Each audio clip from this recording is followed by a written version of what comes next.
धर्मोस्तु मंगलम सर्वमंगलमांगल्यम सर्वकल्याणकारकम प्रधानं सर्वधर्माणां जैनं जयतु शासनं जैनं जयतु शासनं जैनं जयतु शासनं। बोलिए देवादिदेव प्रथम तीर्थंकर श्री आदिनाथ भगवान की, मूलनायक श्री चंद्रप्रभु भगवान की, वर्तमान शासन नायक श्री महावीर भगवान की, अहिंसा परमो धर्म की, षोडश कारण महापर्व की, लोक कल्याण महामंडल विधान की, आचार्य गुरुवर श्री विद्यासागर जी महाराज की जय। समस्त आचार्य संघ की जय। नमोस्तु। धर्मबंधुओं, कितना महान पुण्य का माहौल है। षोडश कारण महापर्व चल रहा है। इसी में षोडश कारण वृहद आराधना के रूप में लोक कल्याण महामंडल विधान करते हुए लोक कल्याण की भावना कि सभी जीव सुखी रहें सब जीव जगत के, कोई कभी ना घबरा।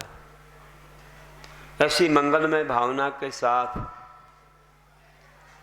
जो विधान चल रहा है और इसमें आज आवश्यक अपरिहार्य भावना, इसका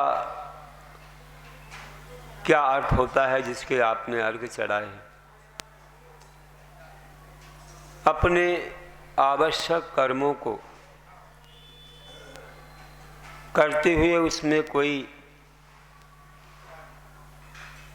कमी नहीं रखना, उसकी हानि नहीं करना, बल्कि उत्साहपूर्वक अपने आवश्यक के समय पर उसको करना, यही है आवश्यक अपरिहार्य भावना। आवश्यक अपरिहार्य, आवश्यक अपरिहार्य से आवश्यक अपरिहार्य होगा। तो अपने आवश्यक कर्म कौन से हैं सब जानते होंगे। आवश्यक कर्म को करने वाले अवश्य रूप से जानते हैं। मुनि लोग जानते हैं कि मेरे आवश्यक क्षमता मतलब सामायिक स्तुति वंदना प्रतिक्रमण प्रत्याख्यान और कायसर्ग है। 3 बार करते हैं वे, प्रातः मध्याह्न सायं। 3 बार सामायिक करते हैं, कम से कम 48 मिनट और अधिक से अधिक 2 घंटा 24 मिनट, और शक्ति हो तो 3 घंटे 6 घंटे 7-8 घंटे या 24 घंटे भी बैठ सकते हैं। एक बार ऐसा प्रयास किया था, गुरुदेव के सानिध्य में वैसे बहुत बार विशेष साधनाएं करने का सुअवसर मिला। मड़िया जी में जब सन 1988 में चातुर्मास था, उस समय 1 वर्ष का मौन भी चल रहा था। हमने विशेष साधना की भावना गुरुदेव से भाई थी और आशीर्वाद मिला था, तो 1 वर्ष का मौन था और उसी में प्रातःकाल सठखंडागम की वाचना,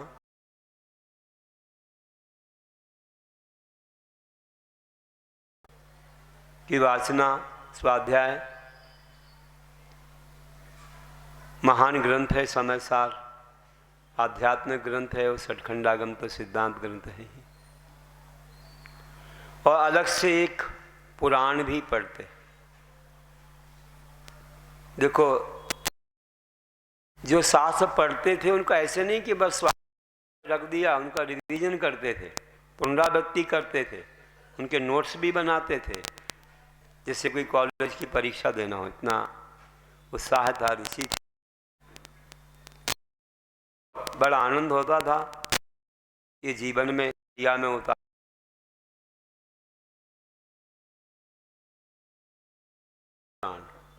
सबसे अच्छा माना जाता है 23 तीर्थंकरों के वैराग्य का वर्णन, अजित महावीर तक भगवान आ गए और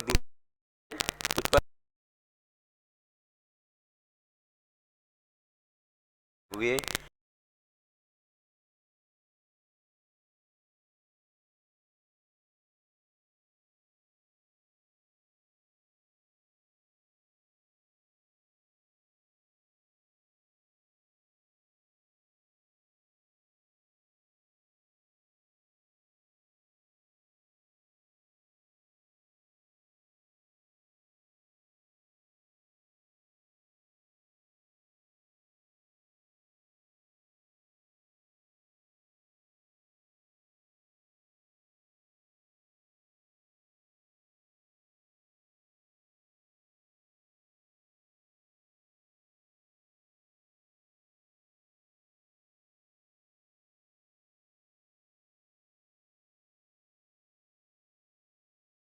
जो भी हो कथाएं और जब पढ़ते हैं बहुत आनंद आता है, बहुत राग बढ़ता है, विशुद्धि बढ़ती है। ऐसा सुअवसर था और उसमें भी विशेष साधना कि एक हॉल में बैठ गए, एक बिल्कुल अंत में कोने में बैठ गए, दीवार तरफ मुख कर दिया, कोई कमरा नहीं, कुछ नहीं, वहाँ बैठ गए, बस थोड़ी सी पुस्तकें हैं, कोई परवाह भी नहीं है, और हॉल में वहीं प्रवचन होते थे, वहीं बैठे थे, और भी एक दो महाराज। तो वहाँ पर बैठते और किसी को आशीर्वाद नहीं, दीवार तरफ देखते बैठते, लोग अपने नमस्ते करके बागी से चले जाते।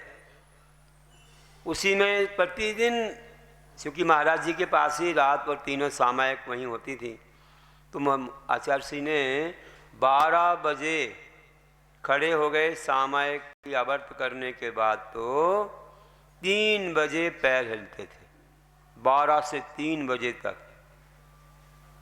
3 घंटे खड़े रहते थे, खड़े खड़े सामायिक करते थे आचार्य श्री। हम लोग भी जैसे गुरु करते थे वैसे हम करते, चाहे अंतराय, हम लोग को अंतराय ज़्यादा आ जाते थे, कुछ भी हो 3 घंटे तक खड़े रहते और फिर सीधे समय सार की कक्षा में गए।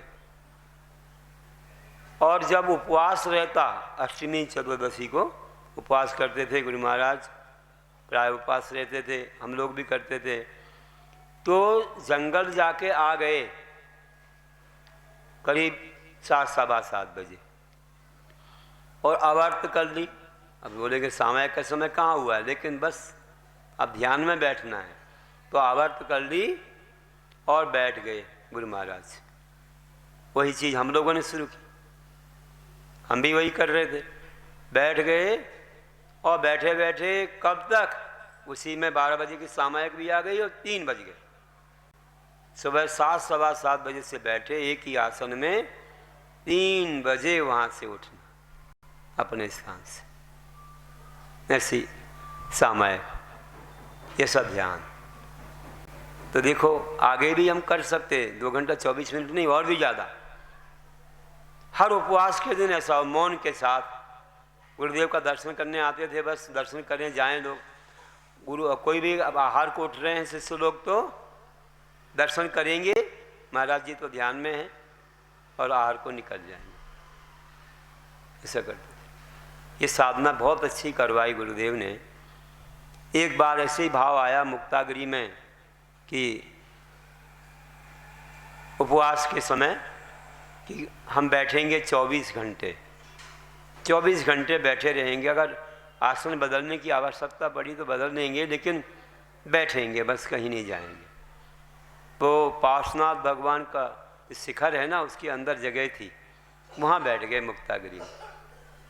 मुन्नायक भगवान के ऊपर शिखर में जगह थी, थोड़ा बाजू में बैठ गए।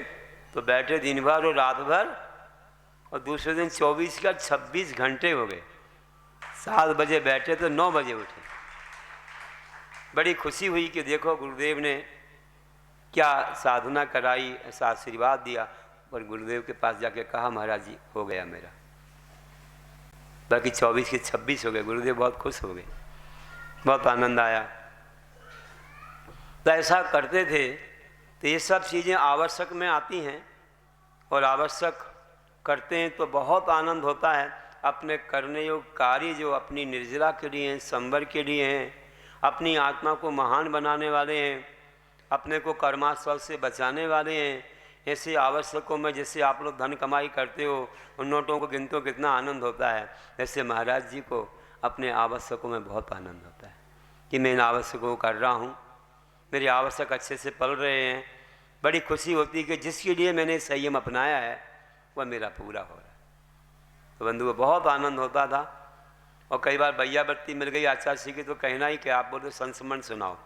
अभी तो मड़िया जी का सुना दिया, एक मुक्तागिरी का सुनाया, और एक और मुक्तागिरी का है। इसके पहले एक नैनागिरी का भी है कि गुरु महाराज जी ने उपवास किया, कभी बीच में भी कर लेते थे। तो हम लोगों ने जाना उपवास किया, हम और प्रमाण सागर महाराज। हम लोगों ने सोचा कि देखो सब महाराज आहार को जा रहे हैं, महाराज जी अकेले रहेंगे, तो उन्हें बीच में कोई दिन उपवास कर लिया। कोई कोई बाकी रहते हैं उपवास, वार्षिक प्रायश्चित की भी रहते हैं, कोई रहते हैं ऐसे। तो उपवास किया तो हम लोगों ने सोचा सब जाएंगे, महाराज के पास कौन रहेगा। और अभी अच्छा मौका है कि अपन भैयावृत्ति करेंगे, कोई भी नहीं रहेगा, खाली रहेगा, तो अच्छी भैयावृत्ति करेंगे। धूप में बैठे थे महाराज, ठंडी का समय था, शीतकाल में। तो हम दोनों ने मन में विचार किया, हम दोनों गए महाराज के पास। गुरु महाराज से बोला, महाराज जी आज का उपवास। बोले काय के लिए, तुम्हारा काय के लिए है? नहीं महाराज जी आज नहीं जाए, आज हमको सेवा का भाव आ रहा है, आपकी भैयावृत्ति करेंगे। महाराज ने मना नहीं किया, आशीर्वाद दे दिया। बस हम दोनों ने अच्छा तेल वगैरह लाया और महाराज जी को ऐसे धूप में अच्छे से पूरा ऊपर से नीचे तक खूब अच्छे से लगाया, खूब भैयावृत्ति करी। ऐसा मौका कब आता है? 2 ही रहे हम लोग, बाकी सब आहार को गए। हाँ दोनों, उनको भी याद होगा। नैनागिरी में बीच में जो ऊपर मंदिर है प्रांगण के सामने, वहीं तखत लगा था, तो कोई भी नहीं था। यात्री भी उसमें बहुत कम आते थे, सब आहार देख रहे होंगे, आहार दे रहे होंगे। जैसे संस्मरण है। और जब मुक्तागिरी में भैयावृत्ति कर रहे थे एक बार, तो कुछ कविताएं बनाते रहते हैं। कविता मुक्तागिरी पर बनाई थी, गुरु महाराज पर बनाई थी।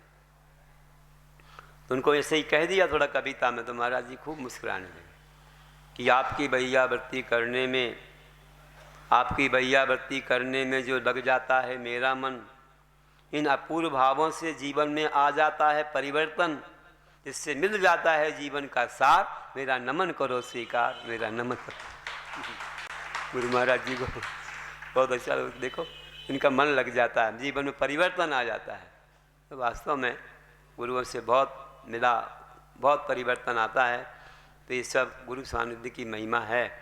तो आप लोगों ने भी जो पाया है सब गुरुदेव का है, हम सुना रहे हैं, दे रहे हैं। तो आवश्यकों में कमी नहीं करना, आवश्यक अच्छे बढ़ चढ़ के करना, तो बड़ा आनंद होता है। अब तो कुछ जिम्मेदारियां आ गई। पहले तो ऐसा था कि हमें कोई जिम्मेदारी नहीं थी, मौन भी रह जाओ, सब करो। अब यहाँ जिम्मेदारियां हैं, बहुत लोग आते हैं, आशीर्वाद लेने आते हैं, कोई प्रायश्चित लेने आते हैं, और भी कुछ कार्यक्रम रहते हैं। कई बार तो हमें कुछ थोड़ा देर भी करा देते लोग, तो बहुत देर तक और जापते हो, ज़्यादा देर तक सामायिक करते रहो, ऐसा होता है। तो थोड़ी जिम्मेदारियां आ गई। ये तो वहाँ पर तो बिल्कुल और बढ़ चढ़ के, यहाँ भी बैठ गए तो फिर हम नाम नहीं लेते उठने का। हमारा जब तक पूरा नहीं हो जाएगा, चाहे कितने बज जाएँ, कोई चिंता नहीं भैयावृत्ति की या कोई किसी चीज़ की, बैठे रहेंगे। दोपहर में 3 बज जाएँ, रात में भी 9, 9:30 बज जाएँ, लेकिन अपनी पूरी क्रिया करके उठेंगे। जल्दी बैठ गए, मानो किसी ने ये नहीं किया तो जल्दी भी उठेंगे, लेकिन देर हुई तो पूरा अपना करके ही उठेंगे। इस प्रकार से बहुत किया है, गुरुदेव का उपकार बहुत है, उन्होंने जो साधना करवाई। तो कहने का अर्थ है कि अपने आवश्यकों में कभी कमी ना करते हुए उनको बढ़ चढ़ के करना और आगे की साधना बनाए रखना। जब आप ज़्यादा करोगे तो कभी परिस्थिति बस कम से कम मिनिमम कर सकोगे। गुरु कहते थे देखो 48 मिनट तो जघन्य सामायिक है, लेकिन कम से कम अपन को 1.5 घंटे की करना चाहिए। क्यों महाराज जी, कोई पूछता था, क्यों महाराज जी? बोला ऐसा है कि उत्कृष्ट सामायिक करो तो बहुत अच्छा है, कम से कम 1 सामायिक तो उत्कृष्ट करो, 3 सामायिक में से 2 घंटा 24 मिनट की करो, और नहीं तो कम से कम जघन्य ना करते हुए मध्यम तो करो ही। जघन्य क्यों नहीं? बोला कभी अगर स्वास्थ्य खराब हो गया तो तुम जघन्य कर सकोगे, और पहले से जघन्य करोगे तो फिर क्या करोगे, बाद में दोष लगाओगे। इसे कम से कम इतना तो करते रहो, 1.5 घंटे की तो कम से कम करो सामायिक, तो होना चाहिए। वैसे सामायिक है, स्तुति है, स्तुति में हमारे यहाँ बहुत अच्छे से स्वयंभू स्तोत्र पढ़ा जाता है। स्वयंभू स्तोत्र इतना बढ़िया है, 150 श्लोकों में, इसमें न्याय सिद्धांत सब कुछ भर दिया आचार्य संबंध स्वामी ने।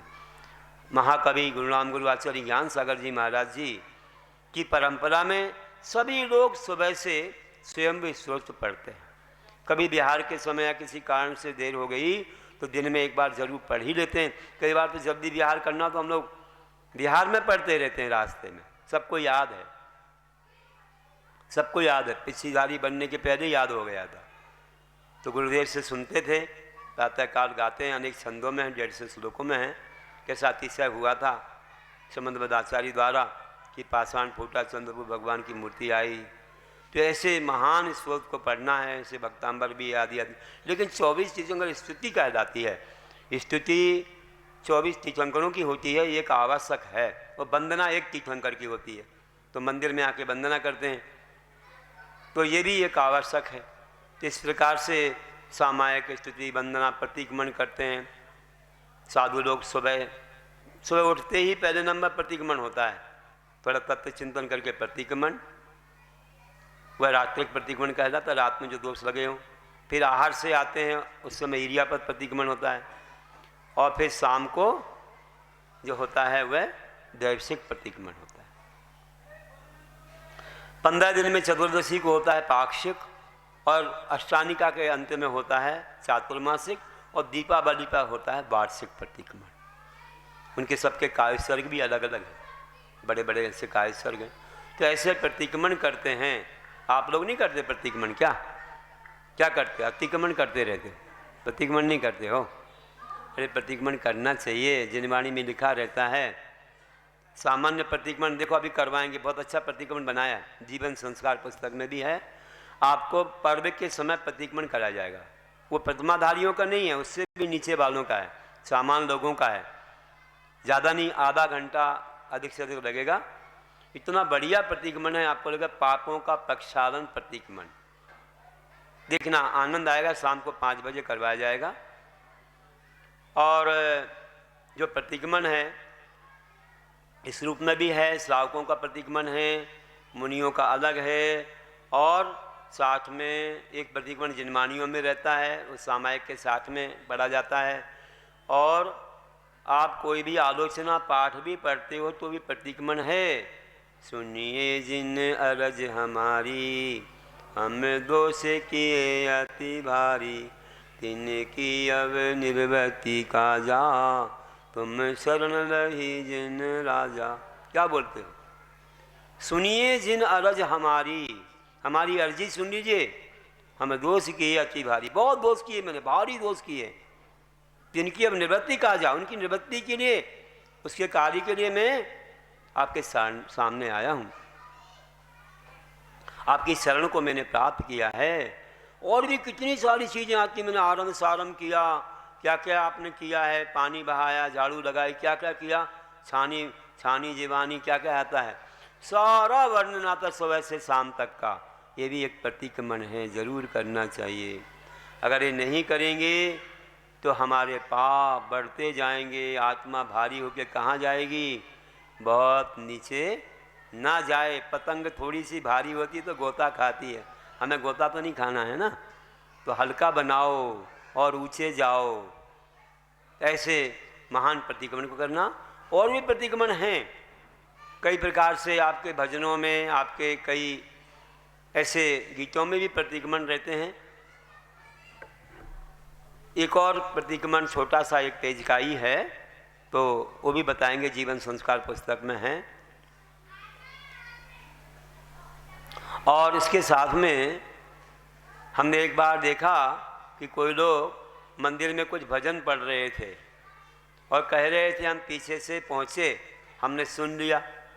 वैसे तो वे सोच रहे होंगे कोई सुन नहीं रहा है हमारी बात। क्यों भैया, छुप दिया किसी से? भगवान से छुप नहीं सकती, अपने कर्मों से नहीं छुप सकती, अपनी आंखों से भी नहीं छुप सकती कोई भी बात। कर्म हमेशा बनते हैं, केवल ज्ञान में सब झलकता है, हम तो देखते ही हैं।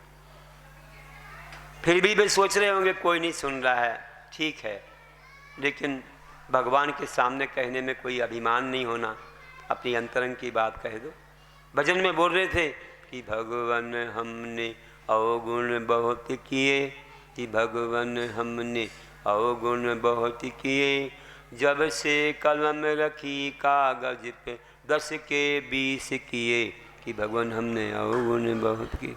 10 के 20 या 2 के 20 बता दो।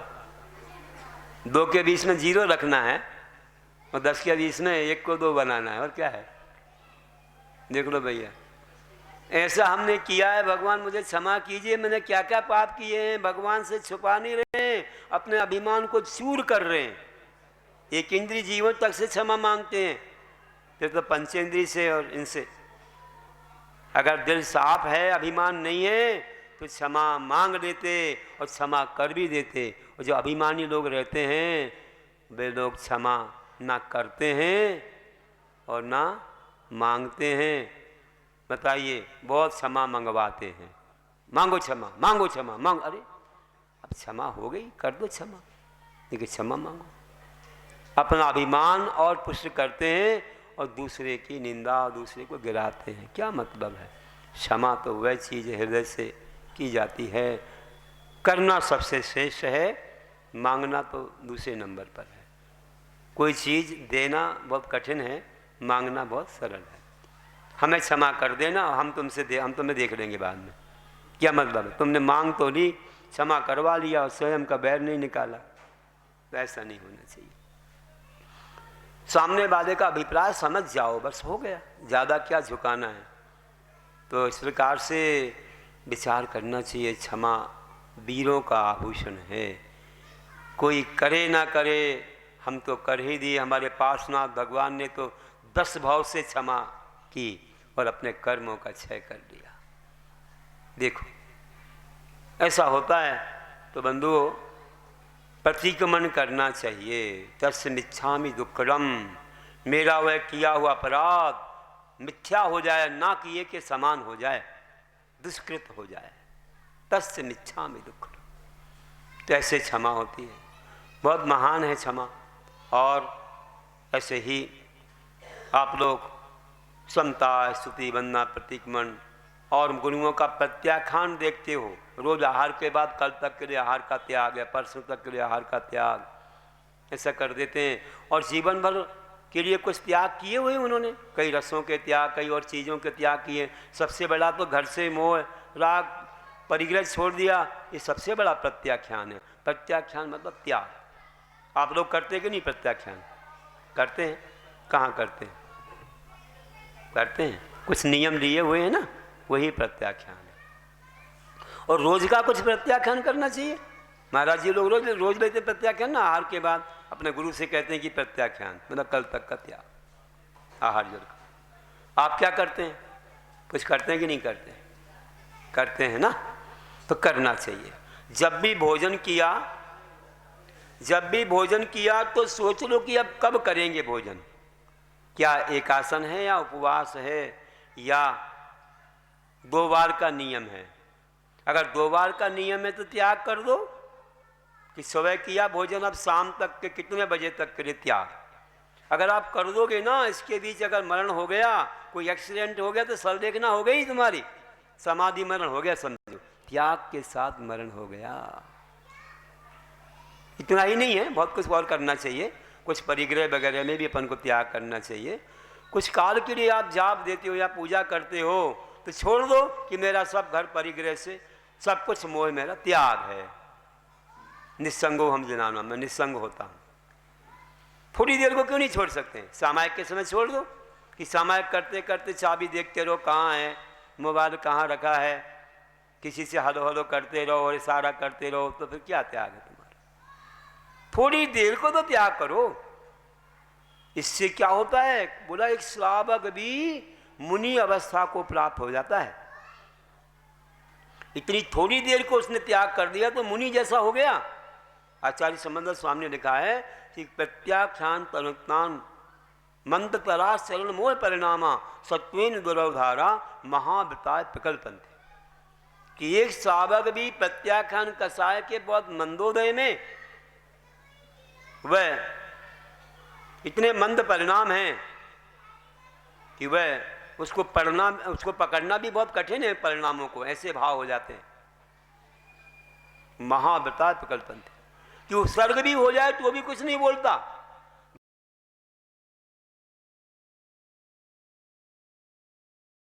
ध्यान कर रहे थे, पूरे आजीवन तो बस नहीं छोड़े उनने, बड़ी थोड़ी देर के लिए कुछ साधना करते थे तो उन पर तलवार चला दी तो भी कुछ नहीं बोला, तलवार फूल की माला बन गई। सुदर्शन सेठ पर देखो, उनको सूली पर चढ़ाया और उन्होंने सब त्याग कर दिया था, अतिशयरी हो गया, सूली का सिंहासन हुआ। जब सेठ थे वे, सब त्याग कर दिया था थोड़ी देर के लिए। इसलिए ध्यान रखना, थोड़ी देर को भी तुम त्याग करोगे ना तो बहुत बड़ा अतिशय हो जाएगा। इस जब सामायिक करते हो, भले तुम 5 माला फेरते हो, 2-4 माला फेरते हो, उस समय त्याग कर दो। 1 माला में भी त्याग कर सकते हो कि मैं किसी से बोलूँगा नहीं, सब परिग्रह मेरा त्याग है, किसी से कोई मतलब नहीं है, मैं बैठा हूँ, जो कुछ ले जाए, कुछ भी करे, मैं कुछ भी ध्यान नहीं दूंगा, मेरा कुछ भी नहीं है, जिस शरीर पर है सो है, बाकी कुछ भी नहीं, और उस पर भी ध्यान नहीं दूंगा। ऐसे आप मन में सोच के बैठ जाओ, सही कायसर्ग होता है। बहुत कर्मों की निजरा होती है, लेकिन एक कायसर्ग का 9 बार नमोकार मन फेरते हैं तो भी यहाँ वहाँ की बातें सुनते, यहाँ देखते वहाँ देखते, वहाँ करते, यहाँ खुजाते वहाँ खुजाते, क्या करते रहते हैं? आपकी कैसी माला और कैसा कायसर्ग? काय के प्रति उत्सर्ग है ही नहीं, काय का ममत्व त्याग है ही नहीं आपका। पूजा करते समय ले लो, देखो मैंने देखा है, अपने यहाँ के उदाहरण तो बहुत हैं ही, लेकिन अन्य संप्रदाय के भी हैं। मैंने एक दिन एक मुस्लिम महिला का उदाहरण दिया था कि दाल मंदिर के प्रांगण में बैठी थी, 5 माला का नियम था, वो जैन धर्म पालन करने लग गई थी, बाहर से प्रवचन सुनती थी, पानी बरसा, यहाँ तक पानी आ गया थोड़ी देर में, 1-आध घंटे में, वो उठी नहीं वहाँ से। ये भी उदाहरण सुनाया था। हमारे लोग तो नमो हरम बाहर, नमो सिद्धारणम अंदर करेंगे, भगवान तो हमारे भी नाराज थोड़ी होते हैं। उसके डर लगता है कि भैया अवज्ञा हो जाएगी, कहीं जाना नहीं है, बैठे रहो। और दूसरे संप्रदाय के भी कई उदाहरण हैं ऐसे, कैसे वो लोग स्थिर रहे गृहस्थ जीवन में भी, तो हम लोगों को भी ऐसे स्थिरता लाना चाहिए। कई लोग ऐसे हैं जो लोग बहुत त्याग तपस्या करते अन्य जाति के होकर के भी, तो ध्यान रखिए कि ऐसे अच्छे कोई आवश्यक कार्य हम बहुत अच्छे एकाग्रता से करेंगे तो हमारा जीवन बहुत महान बनेगा, बहुत कर्मों की निजरा होगी। जैसे सामायिक, स्तुति, वंदना, प्रतिक्रमण और कायसर्ग। कायसर्ग बहुत महान चीज़ है, ये हमको ध्यान की ओर ले जाता है, ये आवश्यक कार्य हैं। और कौन सा कार्य है बताओ? सामायिक, स्तुति, वंदना, प्रतिक्रमण, प्रत्याख्यान, कायसर्ग, ये तो महाराज जी के 6 आवश्यक प्रतिदिन जो करते हैं, और आपकी क्रियाओं में भी 6 कर्म आए हुए हैं, वे आपकी आवश्यक हैं। कौन से हैं बताओ? देव पूजा, गुरु उपासना, स्वाध्याय, संयमस्तपा, दानम चेति गृहस्थानाम 6 कर्माणि दिने दिने। तो देव पूजा है आपकी, आपको डिगना नहीं चाहिए बहुत अच्छी कट्टरता से कि हमें तो भगवान की पूजा करना ही है।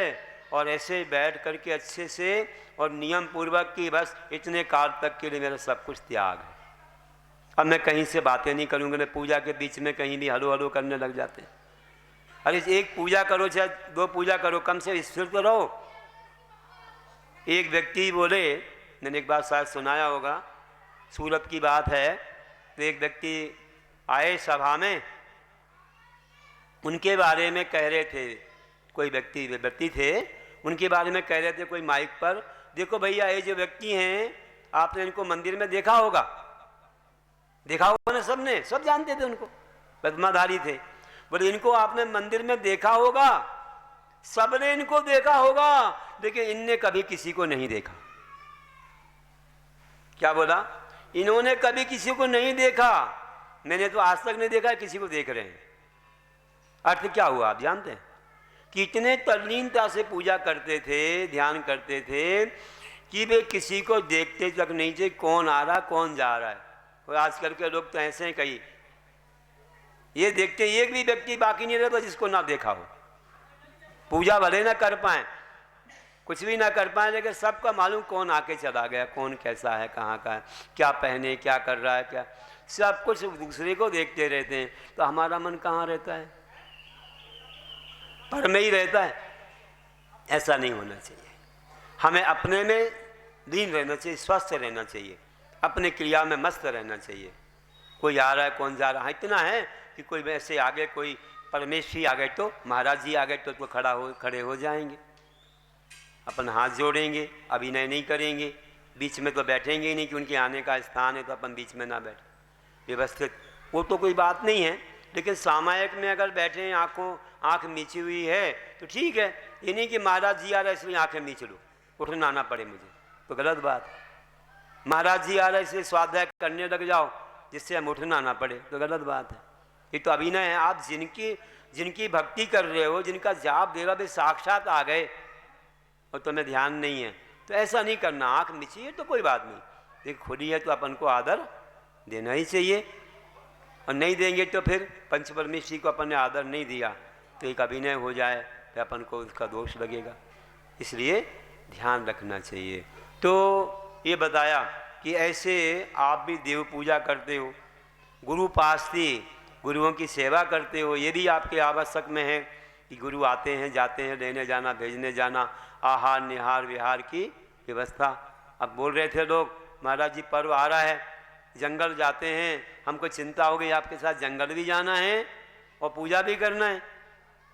सुबह जल्दी पूजा कर लेंगे, हम जल्दी अभिषेक कर लेंगे, आपके साथ आ जाएंगे। प्रथम जो ऊपर होता है अभिषेक, हम उसको करके आ जाएंगे, बोले जल्दी पूजा कर लेंगे आपके साथ। हमने कहा कोई बात नहीं, मत आओ भैया, थोड़े कम लोग सही। नहीं महाराज ऐसा नहीं है, हम तो आएंगे। अब आप लोग प्रेरणा देते रहते हो सबको, अपने घर परिवार वालों को, तो आते ही हैं। कितने लोग आते हैं? 20-25 लोग आ जाते हैं। उन्हें अपनी टी शर्ट भी बना रखी है, गुरु भक्त रखा है, बहुत अच्छी भावना से आते हैं सब लोग। बोले वो भी तो सेवा है, वो भी तो पूजा है, जो पुण्य यहाँ मिलेगा वहाँ भी मिलेगा, उसमें क्या है? गुरु सेवा में पुण्य भैया बरती है वो भी। तो ध्यान रखना कि कई बार जो रोज करते रहते हैं उससे बढ़कर के कभी कभी कोई चीज़ आती है ना, वो विशेष हो जाती है। कभी कभी गुरु आते हैं, थोड़ी मेहनत करना पड़ती है उसमें, तो विशेष हो जाता है, उसमें ज़्यादा ही पुण्य मिल जाता है। इसलिए कुछ कठिन कार्यों को अवश्य करना चाहिए। तो कई लोग तो बहाना करते हैं, हम पूजा करते इसलिए हम नहीं जाते, तो तुम्हें चलना पड़ेगा, इसलिए बहाना बना रहे हो, मेहनत नहीं करना चाहते हो, तो कैसे पुण्य मिलेगा? आप रोज़ तो भोजन करते हो, कभी अतिथि मिल गए तो आप थोड़ी देर से भोजन कर लेते हो तो ज़्यादा पुण्य मिलता है, क्योंकि हमने उनकी तपस्या में सहयोग दे दिया। हमारे दान से, हमारी सेवा से उनकी क्रिया बढ़ेगी, बहुत अच्छे से अपने पालन कर पाएंगे आवश्यक। तो आपने कितना पुण्य कमाया भैया व्रत से, अतिथि संविभाग से।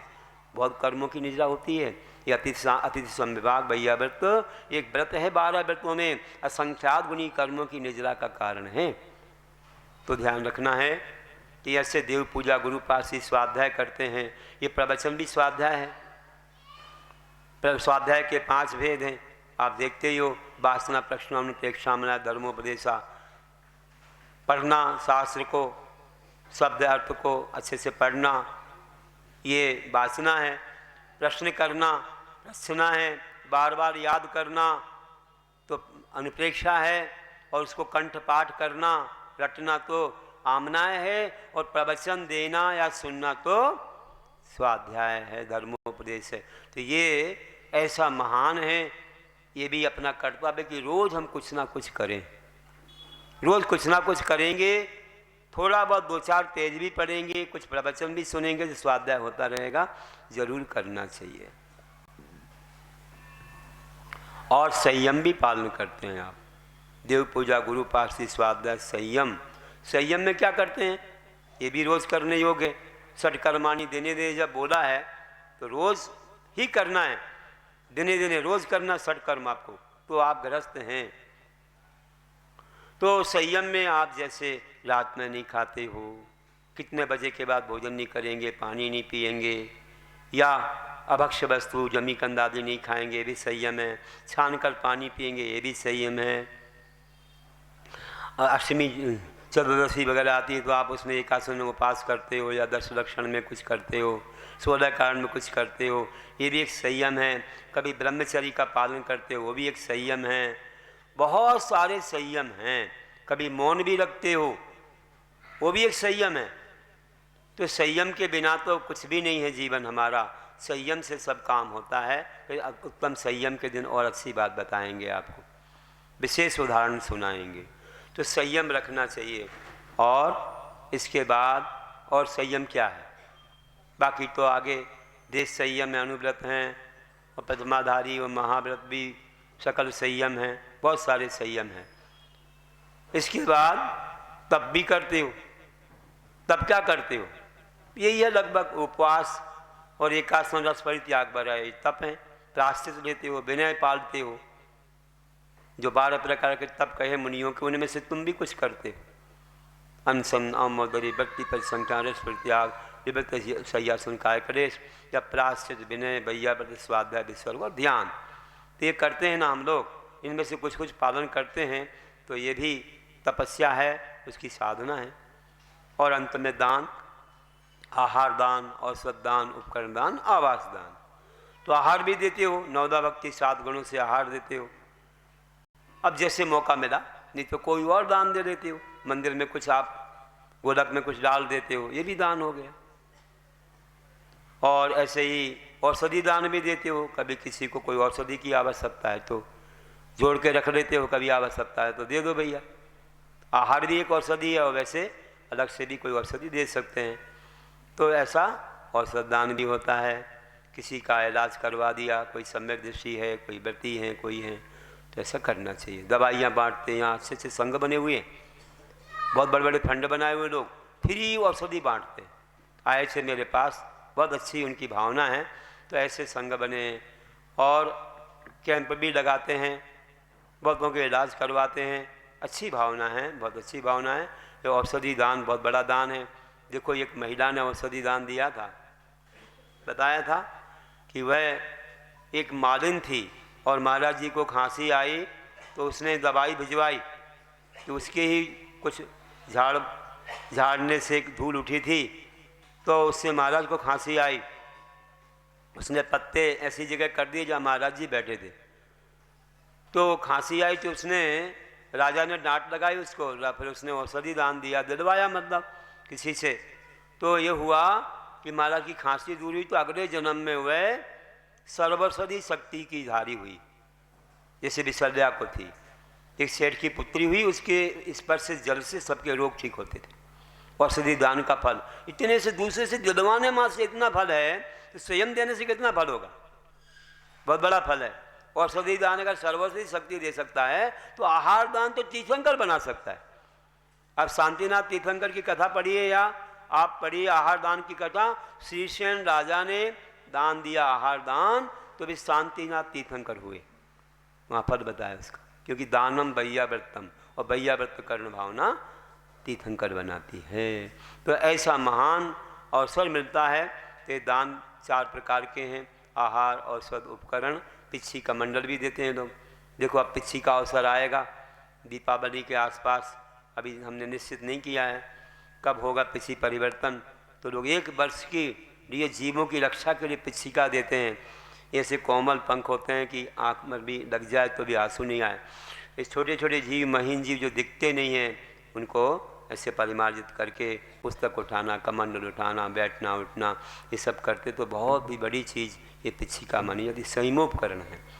तो कौन देगा कौन लेगा, लोग व्रत लेते हैं, नियम लेते हैं। हमारे यहाँ तो शील संयम मुख होता है ब्रह्मचर्य के साथ, जिसका सबसे ज़्यादा होता है, या उम्र कम उम्र में भी वो अच्छा व्रत लेता है तो उस पर उसके लिए सब अवसर मिलता है।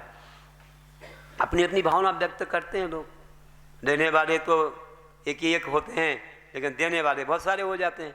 अब कई लोगों के जैसे व्रत होते हैं वैसे गुरु उनको सौभाग्य देते थे, तो कम से कम देने का भी, अब देना तो और ज़्यादा पुण्य है। अभी पुरानी होगी तो घर में रख रहे हो, इसका उपयोग तो हो चुका, लेकिन नई दोगे तो अहिंसा का पालन होएगा।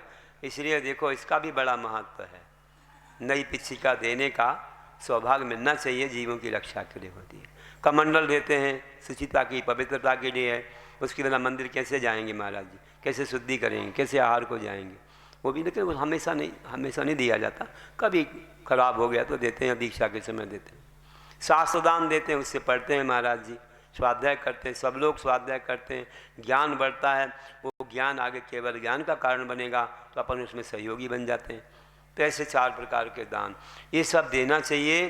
तो ऐसे आपके सटकर्म जो हैं, देव पूजा, गुरु पास्थी, स्वाध्याय, संयम, तपा, दानम चेति ग्रस्ताणाम, किसके हैं? ग्रस्तों के हैं। सटकर्माणी दिने दिने। महाराज जी लोग समता सामायिक आदि करते हैं। रोज आत्मा पर साबुन लगाना आवश्यक है। आप कपड़े पर साबुन लगाते हो, नहीं तो गंदा हो जाएगा, फट जाएगा, बदबू आएगी, शरीर पर भी लगाते हो। और आत्मा भी गंदी होती है रोज राग द्वेष विषय कषाय से, तो आत्मा पर कौन सा साबुन लगेगा भैया? कर्मों को साफ करने के लिए यही है। ये सठ आवश्यक मुनिराज पालते हैं रोज 3-3 बार। आप कहते हो महाराज जी आपने सब कुछ त्याग कर दिया, आप क्यों करते इतनी सामाय को सब? अरे भैया अभी तो कुछ नहीं कर रहे, लेकिन पहले अनंत जन्मों के जो पाप हैं उनको क्षय करना है, जल्दी मोक्ष जाना है। जल्दी कर्मों का कर्जा चुका दें तो मोक्ष जल्दी मिलेगा। देखो मल्लीनाथ भगवान ने मात्र 6 दिन में केवल ज्ञान प्राप्त कर लिया, तो उन्होंने बाल ब्रह्मचारी रह करके कितने कर्मों का क्षय कर दिया। पहले जन्म में भी उन्होंने बहुत जल्दी संयम ले लिया होगा, तो कर्मों का कर्जा ज़्यादा बाकी नहीं था, चुक गया जल्दी। और किसी ने बहुत देर से संयम लिया होगा। अब आदिनाथ भगवान ने 1000 वर्ष तप किया, तब केवल ज्ञान हुआ। भगवान महावीर को 12 वर्ष लगे, तब केवल ज्ञान हुआ। मुनि बनने के बाद 12 वर्ष तपस्या, और मल्लीनाथ भगवान को 6 दिन में हो गया। तो भैया तुम्हें कितने दिन में चाहिए बताओ? तो सोच रहे हो, बैठे हो, कुछ बोल ही नहीं रहे हो। अरे बोलो, ऐसा मतलब ये नहीं बोलो कि जल्दी चाहिए, आप ये बोलो कि मैं त्याग कर रहा हूँ, आज ही बहुत नियम ले रहा हूँ। जल्दी जल्दी करोगे तो जल्दी जल्दी केवल ज्ञान होगा, और देर से करोगे, बैठे रहोगे तो क्या होगा? ऐसे काम नहीं बनेगा। जितनी छोटी उम्र में आप नियम संयम ले लोगे, उतनी जल्दी कर्मों का क्षय करोगे, आगे जल्दी से आपको केवल ज्ञान भी मिल जाएगा। तो ऐसा पुरुषार्थ आपको करना चाहिए। तो देखो कैसे पुरुषार्थ किया है लोगों ने और अपने जीवन को महान बनाया है। तो हम भी समय की प्रतीक्षा नहीं, हमें जल्दी काम करना है। लौकिकता में उलझो, धन धन पैसा पैसा दिख रहा है। वो कहते हो महाराज जी मेरे घर में आना, घर में आना। जब चौका लगने लग जाए तो सुबह आए, दोपहर में दिन भर दिखते हैं, और चौका पूरा हो गया तो फिर नहीं दिखते, ना गुरु भक्ति में दिखते हैं, ना प्रवचन में दिखते। फिर मतलब नहीं महाराज जी से, बस उतना ही मतलब है कि जब आहार देना हो तो मतलब है अपना काम बना लिया, मेरे घर में आओ, मेरे ये करो वो करो, और बस अपना काम हो गया तो बस महाराज जी को भूल गए। ऐसा करने से कर्म कट जाएंगे क्या? अरे महाराज जी को तो अपने घर बुला लिया, आप कम से कम आओ तो, 1-8 बार तो आओ। रोज 4 चातुर्मास हो रहा है तो उसकी दुकान का थोड़ा थोड़ा माल तो खरीदते जाओ। एक बार देख तो लो महाराज जी हैं कि नहीं, चले तो नहीं गए कहीं, तो भूल ही जाते हो आप लोग। उतना लाभ तो देना चाहिए, ऐसा नहीं स्वार्थ बस अपने घर में पैर पड़ गए महाराज जी के, बस हो गया काम, आप मुक्त हो गए सब पापों से। ऐसे नहीं काम बनेगा। ठीक है 5 पाप होते हैं, वहाँ घर में चरण पड़ जाएं तो पाप भूल जाते हैं, घर पवित्र हो जाता है, नहीं तो संसान के समान कहा जाता है। तो ऐसा आपको सौभाग्य तो मिल जाता है, लेकिन उससे कुछ शिक्षा दें, कुछ और आगे बढ़े। देखो संयम की कितनी महिमा है। एक कन्या आपको बहुत बड़ा संदेश दे रही है। हमारे आचार्य ने उसका उदाहरण लिख दिया आगम में। विचार करिए क्या लिख दिया। आपको मालूम है कि वह झूला झूल रही थी, बचपन से अच्छा संस्कार था, अच्छा संस्कार जैन धर्म का पढ़ा, उसको ऐसे पाठशाला पढ़ाई गई और अच्छे भजन गा रही है और पूरी पूजा सब कुछ करती है, बहुत अच्छे संस्कार थे। और झूला झूल रही थी प्रांगण में, एक विद्याधर आया और वह विद्याधर उसको हरण करके ले गया। हरण करके ले गया। अब ले तो गया, पहले तो आया, उसने देखा पत्नी के साथ था, तो देखा कि बहुत रूपवान कन्या है, तो देख के पहले तो चला गया। फिर अपनी पत्नी को छोड़ के आया एक विमान दूसरे विमान से, और पत्नी को शंका हो गई, ये जल्दी से भाग गया है, मेरा पति लगता है वहीं गया होगा, दाल में काला है। तो पीछे से एक दूसरे विमान में आ रही थी और ये यहाँ से ले जा रहा था उसको, और रो रही थी वह कि छोड़ो मुझे, छोड़ो मुझे। और इसने क्या किया, देखा एक विमान आ रहा, लगता मेरी पत्नी का होगा, अब तो पकड़ा जाऊंगा। इसलिए जल्दी से नीचे गया और एक घोर अटवी में बहुत दूर निकल गया था, बहुत दूर, भयानक जंगल था जहाँ अजगर, सर्प और शेर सब रहते थे। वहाँ पर नीचे आया और एक पर्ण लघु नाम की विद्या, जिससे आज जैसे पैराशूट नहीं देते हैं, छतरी, कि जिससे धीरे धीरे नीचे उतर जाओ। ये वर्धमान अभिनंदन नहीं उतरा था पाकिस्तान में नाम बोलने में आ गया, मैं तो बोल रहा नहीं ना। तो वैसे ही वहाँ जो है एक पर्ण लघु नाम की विद्या दे दी और वह धीरे धीरे धीरे उसे जंगल में नीचे उतार देती है, और जंगल में उतरना हो गया कन्या का। अब वहाँ देखा तो वैसे तो वह थोड़ी सी शांति को धारण करती है कि चलो कोई बात नहीं, मुझे उसने छोड़ दिया, अच्छा हुआ, मेरा सिर सुरक्षित रहा, ना जाने कहाँ ले जाता मालूम नहीं था, अच्छा हुआ। तो वह पत्नी के डर से भाग गया। अब वह जंगल में ही मंगल मनाने लगी, चलो कोई बात नहीं, जब आएंगे कोई लोग, हम तो कहीं जा नहीं सकते, कहीं रास्ता भी नहीं दिखता है, यहीं रहो, शांति से रहो, और भूखी प्यासी कहीं कोई फल मिल गया तो खा लिया, जंगल में फल बहुत थे, कहीं कहीं जाके खाती और झरने का पानी पी लेती। एक दिन दो दिन नहीं, बरसों बिताए, कोई नहीं आया लेने के लिए, कोई नहीं आया। आप पढ़िए उत्तर पुराण वगैरह, आपको मालूम पड़ेगा कितनी अच्छी कथा लिखी। बरसों बीत गए, जैसे 1000 वर्ष बीत रहे हों, बरसों बीत गए, कोई नहीं आया। वस्त्र फट गए तो छाल पत्तों के वस्त्र बना करके पहन ली, लेकिन रह रहे, अभी तक कुछ बाधा भी नहीं आई। सब व्रत का पालन करने लगी कि अब तो सब पालना है मुझे, बहुत सारे नियम ले लिए उसने, खूब जाप करती, सामायिक करती, मानो पशु पक्षी मित्र बन गए उसके। अब जंगल में रहती, अब कहाँ जाए, वे लोग भी देखते मुझे कुछ नहीं करती है ये कन्या, मुझे परेशान नहीं करती है। रह रही थी, बरसों हो गए, कैसे ठंडी, कैसे गर्मी, कैसे वर्षा। आप सोचो, अरे पुरुषों को रहना इतना दुरूह है, कठिन है, तो एक महिला, एक कन्या कैसे रह रही है। कोई तो प्राण ही गंवा दे। देखो उदाहरण लिखा है, इससे पुरुषों को सबक मिलता है कि पुरुष क्यों कायर बनते हैं, क्यों कायर बनते पुरुष लोग। देखो वह कैसी सह रही है, एक राजकन्या वर्षों तक सहती रही। और पिताजी राजा थे, पूरे राज्य में हर जंगलों में ढूंढते रहे, सेना को ले जाकर अस्त्र शस्त्रों के साथ कौन ने क्या किया है, सब जगह छान लिया, सब देशों को, कहाँ मिलने वाली है।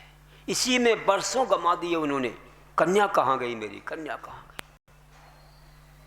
चलो, और इससे ऋषि मुनियों के उनको दर्शन भी हो रहे थे, जगह यात्रा कर रहे थे, मालूम कर रहे थे, थोड़ा बहुत राज संभालते फिर चले जाते, सभी दिशाओं में देख लिया उनने। एक बार इतने वर्षों के बाद उसी जंगल में पहुंच गए। कौन से जंगल में? वही जंगल जहाँ पर कन्या को छोड़ा था। बहुत घनघोर जंगल था, बड़ी मुश्किल से अंदर प्रवेश किया। वहाँ पर शेर और सब भालू सब थे वहाँ।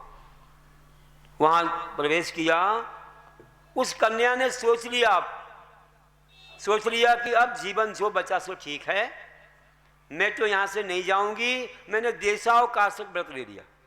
मैं इस जंगल के बाहर नहीं जाऊंगी, चाहे पिताजी आ जाए या कोई आ जाए, मैं यहाँ से बाहर नहीं जाऊंगी, यहीं अपने प्राण छोड़ूंगी। वहीं ध्यान करती मस्त।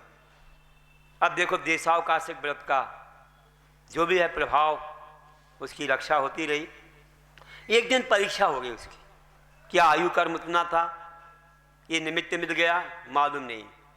कि उसी समय देखो एक अजगर सर्प आया, वह बहुत बड़ा था, बड़े बड़े मनुष्यों को क्या वह हाथी को भी दे दे, इतना बड़ा अजगर, बहुत विशाल था।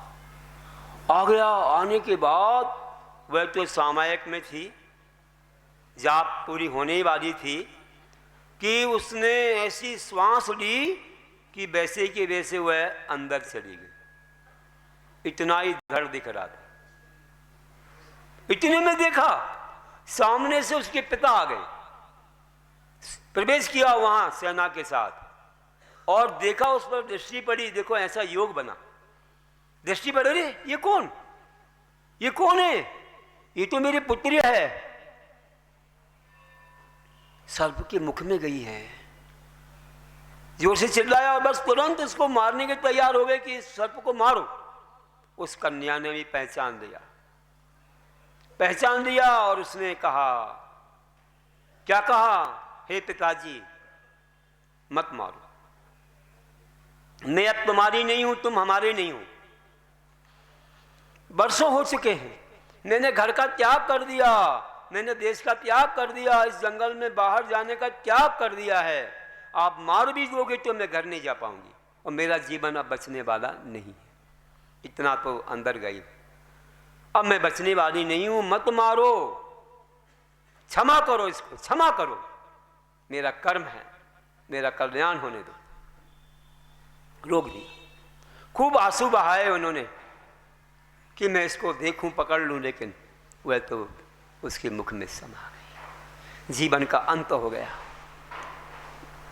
लेकिन अंत में अपनी बच्ची का मुख देखने को मिल गया। इतने दिनों का पुरुषार्थ किया था, ऐसी कन्या से सबक मिलता है। पुराणों में उदाहरण लिख दिया, कितनी बड़ी शक्ति है कि सर्प के मुख में जाके बेहोश नहीं हुई। उसने तो सबक दे दिया कि मेरा देशावकाशक व्रत है और सबको क्षमा है और सबसे क्षमा।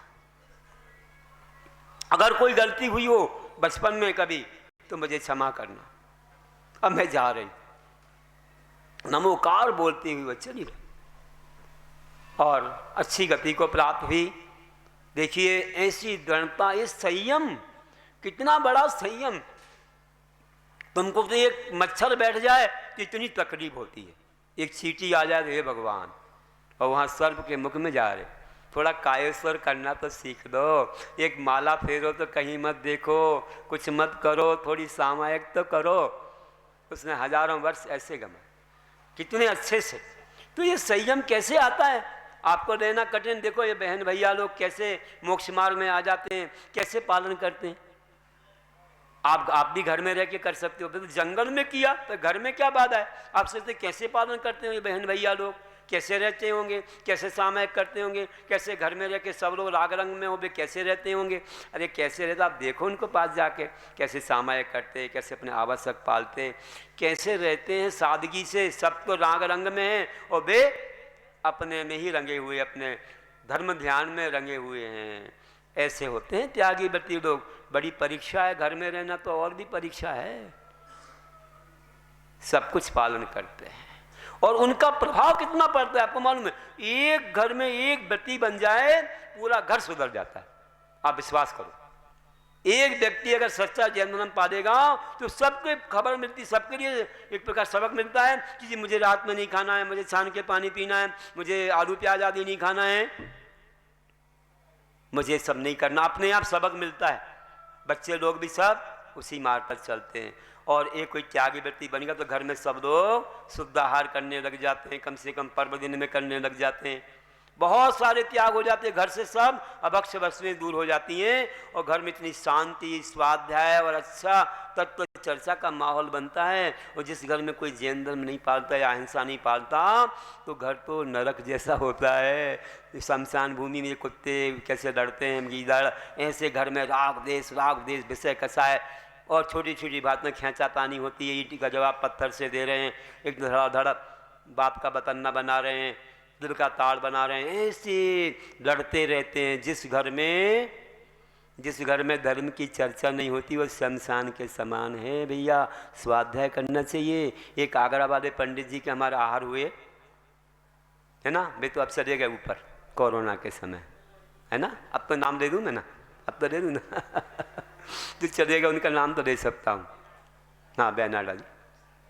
तो अभी यहाँ उनका परिवार है, बहनें वगैरह कोई हैं, भतीजी आते रहते। मैं वहाँ पर जो आगरा गया मेरा बिहार भी करवाया और फिर जब उनके घर पे आहार हुआ तो हाँ तो आहार हुआ तो क्या हमने ऐसे बच्चे, छोटे बच्चे भी दुपट्टा पहने, धोती दुपट्टा पहने, तो हमने ऐसे इशारा किया। पहले हम पूछते थोड़ा रात को भी आगे कि नहीं, महाराज जी हमारा 2 साल का बच्चा भी रात में नहीं खाता है, जमी के अंदर तो आते ही नहीं है और रोज स्वाध्याय चलता है, बहू बेटियां सब बैठती हैं और हम लोग स्वाध्याय करते हैं। हमने कहा गजब, देखो आप कैसा संस्कार है। तो ये संस्कार होना चाहिए। घर में थोड़ा बहुत भक्ति भजन स्वाध्याय करना चाहिए। ये जो मंडल बने हुए हैं, कई जगह भक्तांबर पढ़ने जाते हैं घर घर में, कितना अच्छा मंगल होता है। जैसा होना चाहिए तो हर घर में स्वाध्याय करो, पुस्तकें रखो, एक स्वाध्याय कक्ष भी बनाते हो, अच्छा बनाओ। 2 चीज़ें अच्छी बनाना चाहिए। अभी एक गोयल नगर में बनाया, मेरा आहार हुआ था, बहुत बड़ा कक्ष बनाया, महिला मंडल वहाँ पहुँचती हैं, बैठी हुई हैं, उनके घर में स्वाध्याय करती। बोले महाराज जी आपने नियम दिया था 2013 में, जैसा भी महिला मंडल बनाया था और स्वाध्याय का नियम अभी तक नहीं टूटा है। हमने इतने ग्रंथ पढ़ लिए और हम पूरी महिला मंडल अभी भी उस घर में जाकर के पढ़ते हैं। एक बड़ा कमरा बना दिया, बहुत बड़ा किचन, और क्या बोलते हैं आप, किचन बोलना नहीं चाहिए, रसोई घर बोलना, चौका बोलना चाहिए। पहले लोग चौका बोला करते थे। ये 2 चीजें ऐसी बनाना चाहिए, स्वाध्याय कक्ष और रसोई घर इतना बड़ा हो कि 10-15 लोग वहां बैठ के स्वाध्याय करें, 10-15-20 लोग आहार दे सकें। आजकल बेडरूम तो बड़ा बनाते हैं, बता भैया क्या क्या बड़ा बनाते हैं। बेडरूम बड़ा है, डाइनिंग टेबल रखी वो भी बहुत बड़ा है, और भी कई शोरूम क्या क्या बना देंगे घर में, मन नहीं मालूम, सब बड़े बड़े बनाएंगे। और रसोई घर कहाँ बनाएंगे, बोले वो सीढ़ी के नीचे बना दो, वहाँ पर वो जगह जो खाली पड़ी है ना वहाँ बना दो। हे भगवान क्या कर रहे हो आप। 4 लोग भी खड़े नहीं हो पाएंगे, ना आहार हो पाएगा, कोई देने आए तो कहाँ जाए, ना प्रकाश आ रहा है वहाँ, ना कोई हवा आ रही है। अरे अच्छा बड़ा बनाओ, घर बनाओ तो पहले कह दो 3 बातें कह देना। मैं 3 बातें कह रहा हूँ, ठीक है, बता दूं 3 बातें, नहीं मानोगे तुम, नहीं सुनोगे, सुनोगे 3 बातें।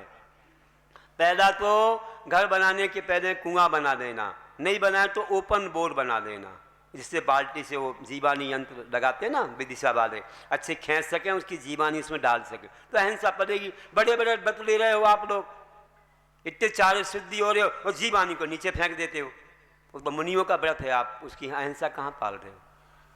तो जिस कुएं से निकालो बोर से, उसमें छोड़ना चाहिए ना आपको। कितना पैसा लगता है, ओपन बोर करो, उसको बुलाओ, थोड़े पैसे में लग जाता है वो, और आपको नहीं खींचना हो तो मोटर से रस्सी पे हो जाती है। लेकिन मोटर में पानी जाए तो हिंसा हो जाती है, वो नहीं करना। मोटर में पानी नहीं जाना चाहिए, पानी तो बाल्टी से आए कि वह रस्से को आपको लपेटने के लिए भले यूज करो, हाथ से इतनी छोटी सी बाल्टी तो ऐसे खींचने में आ जाएगी। हर घर में बन सकता है वो, छोटे से छोटे बोर में लगा देता है वो, इतनी अच्छी वहाँ व्यवस्था है। आप करो, मेरे से पूछो बताएं। ओपन बोर, या उनको कहना कि अमृत कुंड बनाओ। पहली बात क्या बनाई, पानी की व्यवस्था, अमृत कुंड बनाना, अच्छा गड्ढा बना के एक कमरे के बराबर, बढ़िया ऊपर बरसात का पानी जो छत पर आता है, पहली बरसात को उसे साफ कर देते हैं, फिर उसमें 2 रहते हैं पाइप, तो ये पहले एक पाइप से बाहर जाता है और अपने अमृत कुंड की जो चाबी है ना बंद रहती है, और फिर दूसरी बरसात से अमृत कुंड वाली खुल जाती है, या कोई शेड बना देते हैं, टीन शेड वगैरह, तो उसका पानी पूरा इसमें अमृत कुंड में आता है। इतना शुद्ध रहता है, खराब नहीं होता जल्दी। जीवानी भी छोड़ते जाओ आप, उसमें हाथ मत डालो, ये है, कुछ भी ऐसा नहीं। आप तो बाल्टी से निकालो और जीवाणु दूर से छोड़ दो तो वह सुरक्षित रहता है। कई बार लोग चूना भी डालते थोड़ा बहुत।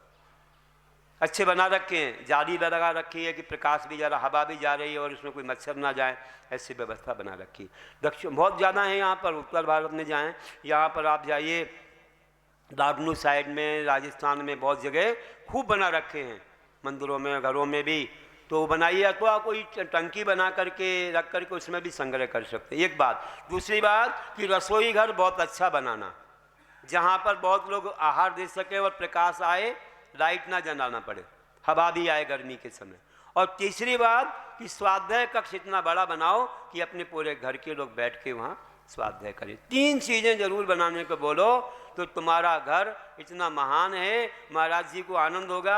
आपका वह देखने जाएंगे आपका कहाँ बना स्वाध्याय कक्ष, बोले बहुत आनंद होगा, आपको ये भी एक सौभाग्य मिलेगा।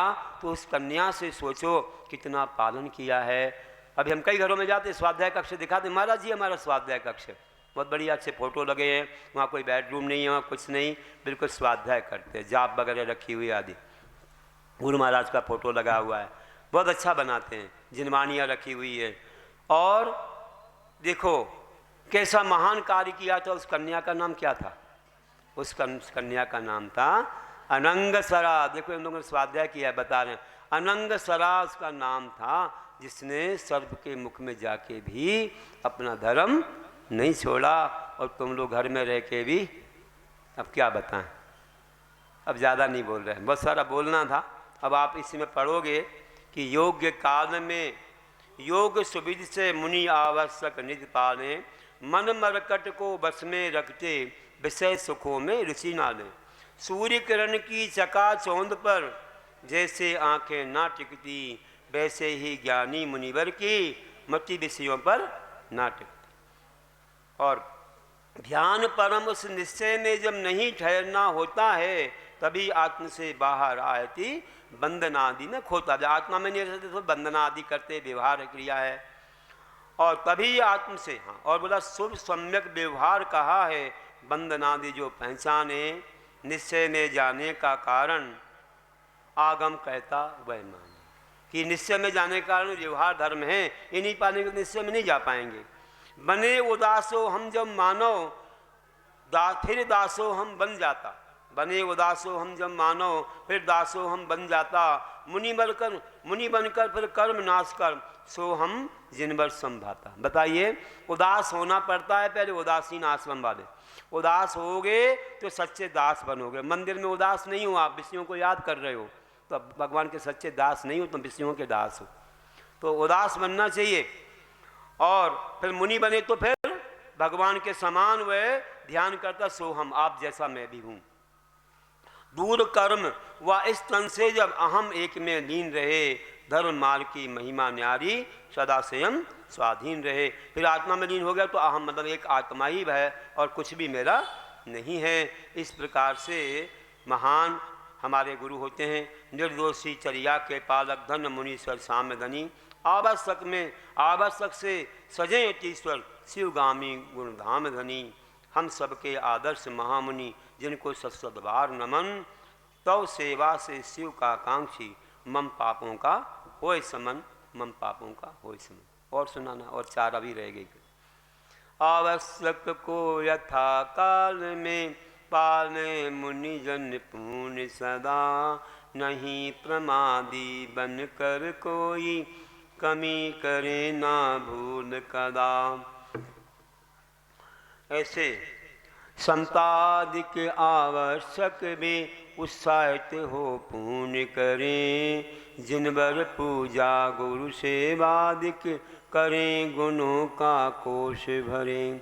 जिनवर पूजा गुरु सेवादिक करें, गुणों का कोश भरें। बोलिए महावीर भगवान की जय।